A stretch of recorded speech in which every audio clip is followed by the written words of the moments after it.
So investing in cars, it might not seem like the most obvious place to park your money, but that's changing as the value of classic cars continue to rise. Now, this is a term that doesn't have a formal definition, but by most accounts refers to vehicles that are at least 25 to 30 years old. So that means the car that you were driving back in the early 1990s would fit the bill. Now, like any type of investment, you need to understand what you're buying before you put your money into it. So this means not only understanding the car market, but also what's under the hood and often in the interiors of these cars as well. Now, I caught up with some serious car buyers to ask them how they got started in investing. Now, their stories were different, but one thing they said was the same. They said they're not investors, they're collectors, and that they got started when this was a hobby that was burning through cash, not making it. Take a listen. When Kumar Balasingham was 12 years old, he fell in love with a French beauty. But it wasn't a classmate. It was a car. I saw this picture of this beautiful Citroen SM with a Maserati engine, and I was like, wow, a Maserati engine in a Citroen, right? My dad made an arrangement in Kuala Lumpur. He took me there to see the car, and the salesman was absolutely delightful. Let me sit in the car, and I was in heaven. Today, he owns 20 of them. Balasingham is the president of Classic Car Club Singapore, whose members gather every month to talk, eat, and compare wheels. So cars like these, from a Lamborghini Countach to even a Honda Civic, are exceptions to the rule that vehicles are depreciating assets, that they lose money the minute that they're driven off the lot. But it wasn't always this way. Harish Mirpuri said that about 15 years ago, his hobby of collecting cars, which he said felt indulgent, even frivolous at times, morphed into a money-making luxury asset. When I first started buying these cars, it was just a passion. There was no thought of the appreciating value for it.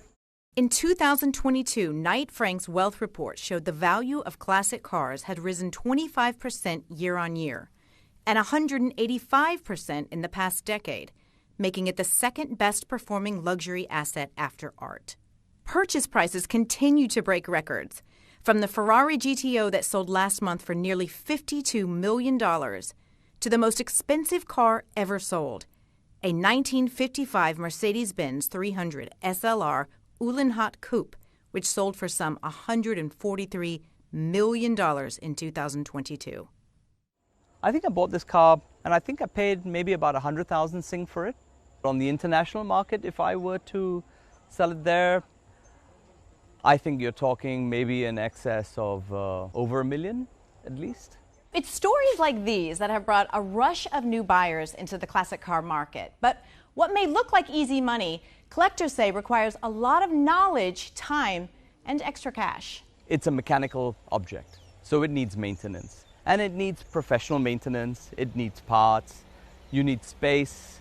So there's a fair amount of cost involved in maintaining these cars and keeping them as well. Unlike maybe a piece of art that you hang on a wall. Those are relatively maintenance-free. But something like this, it's ongoing. Storage is another issue, at least for serious collectors like Balasingham, who owns more than 100 classic cars. He buys project cars and stores them in this 30,000-square-foot warehouse. To be honest, I went a bit crazy, right? I really did. I've got 15, 20 Alfa Romeos, about 20 Citroen SMs. Who does that, right? And why are you doing that? That's the question that bugs everybody. Is he crazy? Is he trying to show off? But again, this is private, so it's my own haven. Balasingham said he doesn't buy cars, he rescues them. But he can't restore them all, he said, a fact which doesn't diminish their value, at least to him. Just look at it. It's a Lamborghini. It's left-hand drive, original seats, original paintwork. Whoever had this car obviously liked to put stripes on it, gold wheels, which was not factory, but he loved it, and I kind of like it too. Currently, baby boomers own 53% of all classic cars. But that's changing as younger generations enter the market. And with them, they bring preferences for different cars. Cars they saw when they were coming of age in the 1980s and 90s. This is 35-year-old Myra Amat's first classic car, a 1982 Honda Civic. And Frank Koo said he wanted a 1980s-era Mercedes SL since he first saw it on television. As a young boy, I've always loved this car. And the first time I saw this car was in a show called the Dallas and was owned by Bobby Ewing. Interest rates and global economic uncertainty have slowed prices this year, which are up just 5%, causing some to debate whether the classic car market is a bubble that's about to burst. No, I don't think so, Monica. I think people that buy this car and own this car, they really love the car, right? For me, it's not just about investment, it's just, reliving a childhood dream. I don't think the bubble would burst and cause a drastic drop. I think it probably might level off. There's no bubble here. Now, prices for these cars depend on the age of the model, how many were made, the condition, as well as the current demand. It's that last factor that can be heavily influenced by TV and movies. Everything from the Lamborghini Countach in 1981's Cannonball run to James Bond's famous Aston Martin to the Porsche 356 Speedster in last year's Top Gun Maverick.